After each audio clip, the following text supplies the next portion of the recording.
Welcome back to the next part of this. We are going to be talking about time restricted feeding. Okay, so we've got intermittent fasting, which is that period we are in that famine cycle. All right, so that deprivation stage, or we call it deprivation, but it's the ability to allow our body to detox and cleanse and get into that state of ketosis, get into a state of autophagy, which we'll cover at another point, and at a point going into apoptosis as well. All right, so these are numerous scientific things that are probably blowing the back of your head out, and they certainly did when I first started to learn and research about these, but they are really, really important for recycling bad cells or ridding bad cells from the body. All right, and that is why fasting is the ultimate to detox and cleanse. All right, fuck the shake diets, fuck the fad diets. All right, your body is designed to detox and cleanse through this amazing thing called a liver. Okay, so that's where we're going with this. All right, fasting, loads of benefits. It's not about deprivation. If any idiot out there challenges you and says, why are you fasting? You're starving yourself. You must be mad. You must be ill. You've got an eating disorder. Well, actually, no. They've got metabolic disorders through the roof, and they're suffering from it because they're overweight and they're undernourished and their metabolism doesn't operate efficiently. So this allows you to become more metabolically flexible, right? Using different energy systems in your body. And just to put some context on that, do you think mankind would be here today if primal human wasn't metabolically flexible? Catch it, kill it, overindulge, go for long periods of time without food, and guess what? Hunter-gatherer would have been at that heightened response later in his fast when he was deep in ketosis. Yeah, that is how we aligned. Okay, so that's the fasting aspect. Now, talking about the feeding window, equally as important, all right, so time-restricted feeding. So you can get a whole host of benefits through fasting for various periods of time, and that's dictated entirely by you, the environment, and the environmental sort of pressures and stimulus that you undergo. Now, equally important, nourishing yourself, eating the correct foods within an allotted amount of time. Now, I've tried the 12 and 12 approach, the circadian. I've tried 16 and 8. I've tried 18 and 6, 20 and 4, and just done 24.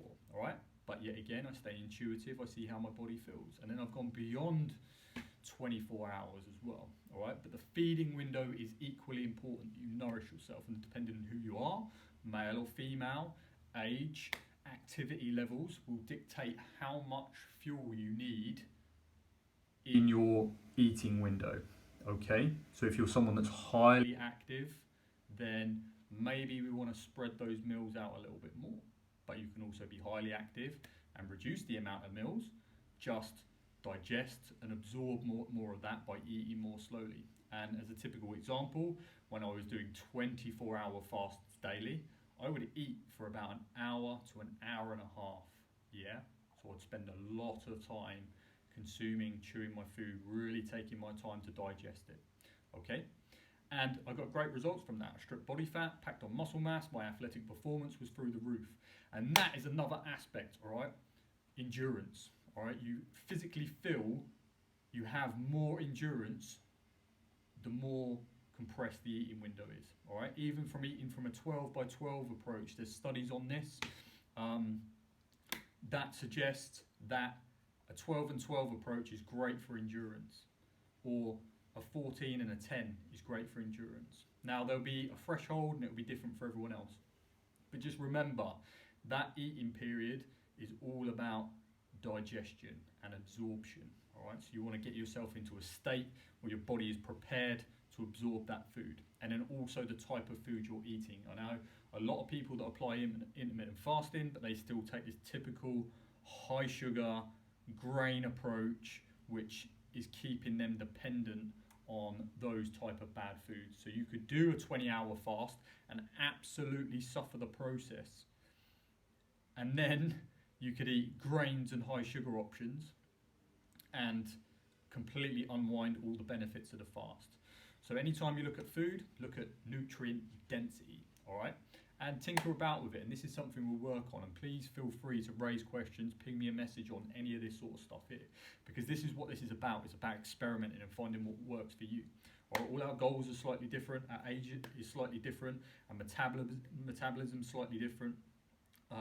Males from females operate in different ways. All right, so there'll be a bit of cycling in and out, increasing the amount of sugar, decreasing the amount of sugar, and just experimenting mainly. All right, because this is the problem with society. It's this one size fits all approach.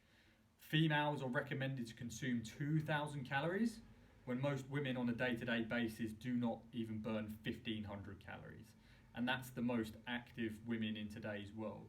A lot of them are probably burning 1,200 calories.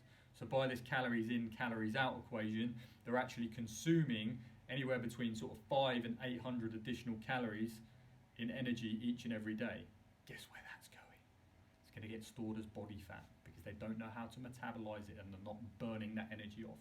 And the sources they're actually choosing to make and eat aren't nourishing. They are empty, no nutritional value. And the same for guys as well. 2,500 calories for the average guy. I know if I have a particularly inactive day, I may not even hit 2,500 calories. So if I even go off the government recommendations, I'm going to get fat. Why? Because of the type of food that's recommended and the amount of food that's recommended. Yeah. So it's all about feast, famine, nourishment, and experimenting on where you feel. Okay. Hope you learned something from that. Revisit this and feel free to ask me any questions. Keep living awesome.